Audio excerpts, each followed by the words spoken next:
Hello everyone and welcome back to another book review. Today I am going to be reviewing a fun book that takes us back to our childhoods perhaps. That is Trolls: An Unnatural History by John Lindow. Now my library does put this plastic film on the cover, so you may have trouble seeing the cover, but we have this fun art with a little boy and an individual troll up here who is investigating him.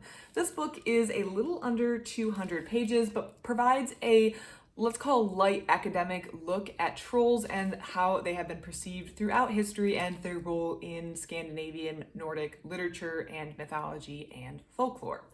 So I checked this out because the topic seemed interesting. Trolls, what parts do they play in the Scandinavian mythology and what are they known for? Now, I think most of us have an idea of what a troll is. It lives under a bridge. It's kind of like a big, ugly creature. But beyond that, most of us probably don't know where they came from or how they have been expressed in the Nordic literature. So I wanted to check this out and give it a peruse and see what I thought about it. The book had a lot of parallels to other books that I have read in regard to maybe say mythology, folklore, or how monsters were perceived in the ancient and medieval world. So I'm going to talk about those connections as well as talking about what you can expect if you get this book and things that are covered, topics that are covered in the book. So first let's go over the contents. I think that's a great place to start.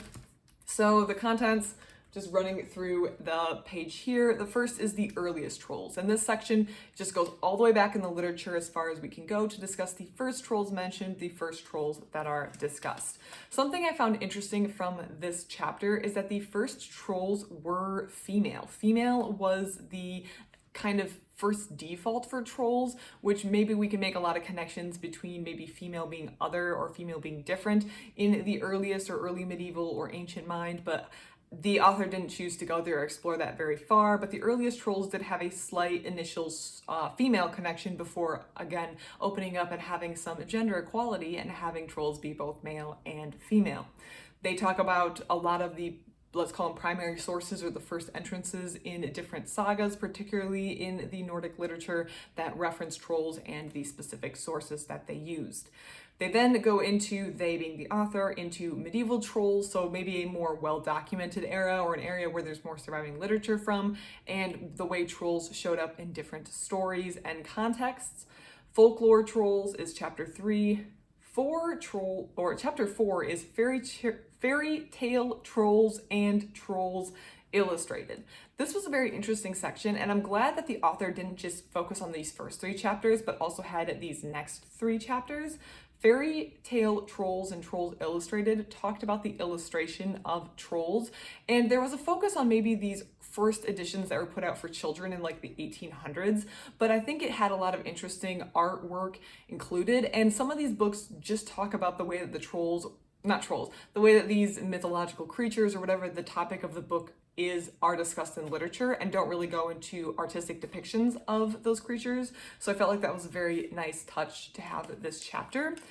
From this chapter, I really had a lot of inspiration from an artist called John Bauer. John Bauer is actually the individual who is responsible for this drawing on the cover. I liked his style. I don't know if I can put a finger on it, and I do wonder if I could just get a copy of any of his illustrations, like as a book, to look through entirely, but I really enjoyed his work. Here's a second picture. I'll just hold it up. You can pause if you'd like to look at it. But I really liked his work. His is probably the one that stood out for me the most. Now, again, he was illustrating. He lived 1882 to 1918, so he's illustrating around that turn of the century. But I found his work to be the most enjoyable, and the author seemed to have thought it was a very good illustration to put on the front of the book, so I'm not alone in those thoughts. Now, the next 2 chapters also look at trolls in a more modern context, if I can get back here. The next one is Trolls in Literature, and that one looks at trolls in not only the literature that we've been talking about, maybe the primary sources or as it moved through the years, but also more modern books and modern takes or the way that it appears in modern fantasy, as well as looking at children's books and the way that it has been marketed to children, maybe a watered down or a toned down version. And that's very interesting because trolls in the initial part of the book, in this earliest trolls, the medieval trolls were associated with the disorder and darkness and non-human and chaos and problems, and they were very unhelpful to humans. So it's very odd that we've had this shift where they've kind of been watered down in a sense and made more palatable and less scary for children.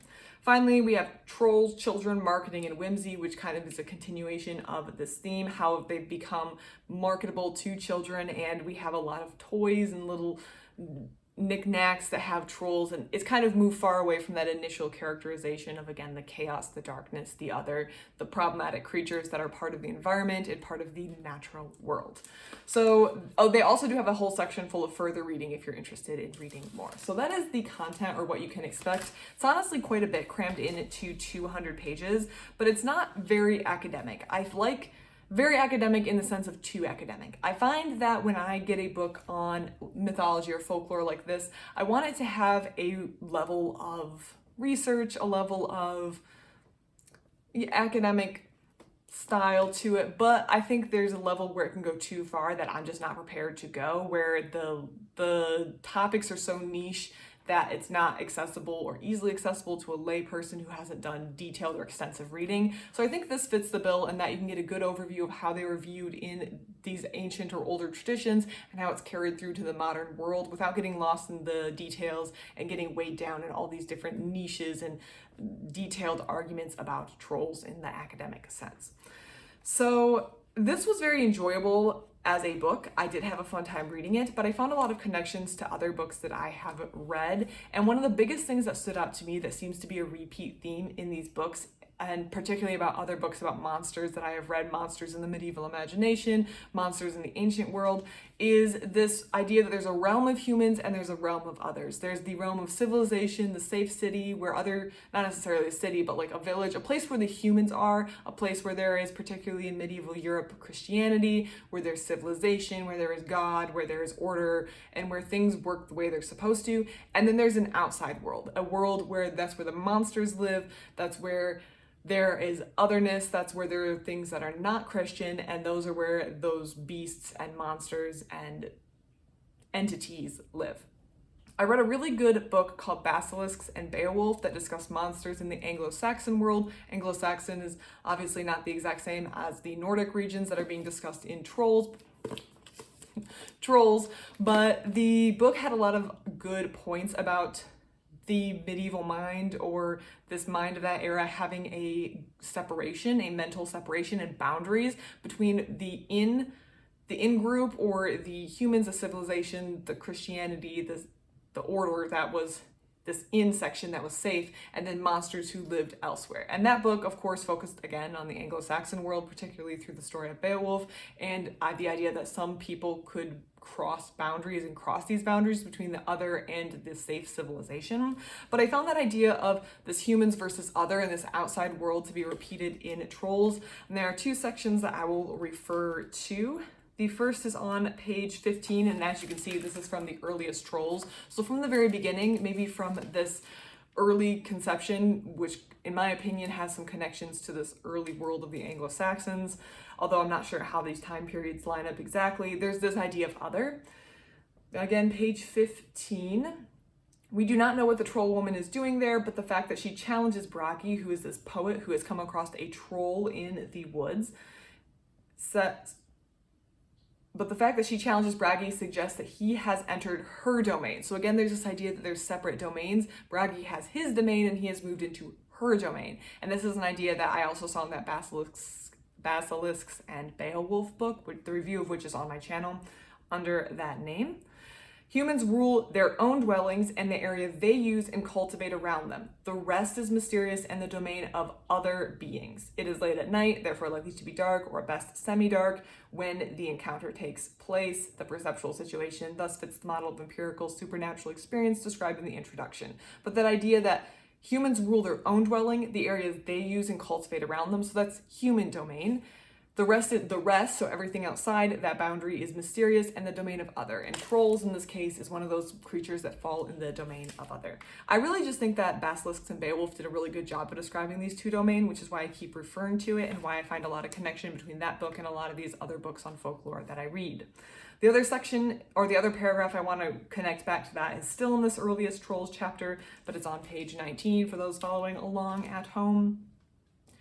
It says...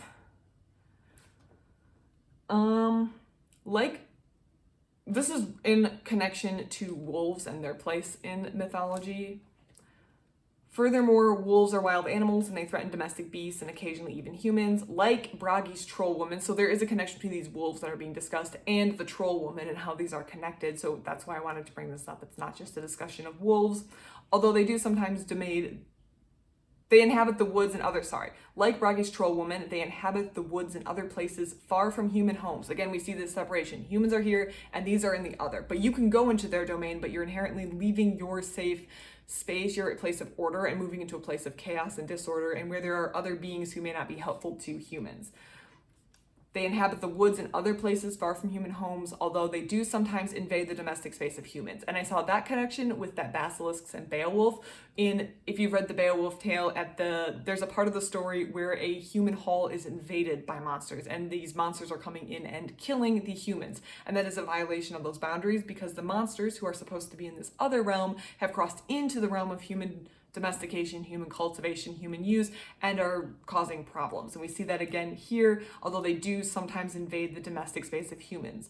We should therefore associate trolls with the wild rather than the domestic or tame, with outside rather than inside, with nature rather than culture. So I thought those were two good connections that kind of explained how trolls were outside human domestication. And I think if you read a book like this, I just think Basilisks and Beowulf did a really good job of explaining this. So I really think that's kind of the peak that I compare any of these other books to, because it just did such a good job. But I found again this repeated comparison to the trolls being outside and humans having their own space, and when they go outside their own space they may encounter trolls or other beings that are part of the landscape, part of nature, and occasionally trolls may even come into the human space and cause problems. Overall though, if you have an interest in exploring more about Scandinavian mythology or folklore, this could be a very interesting place to start. I think you'd have a great time reading it. I personally want to follow up particularly on the illustrations and learn more about John Bauer's work in illustration, because I found those very compelling in this book and I had a good time reading this, and I hope that if you read this book, you do as well. If you have any book reviews, I love taking book reviews and book suggestions, so please leave those in the comment section below. Otherwise, thank you so much for watching and I hope you have a great rest of your day.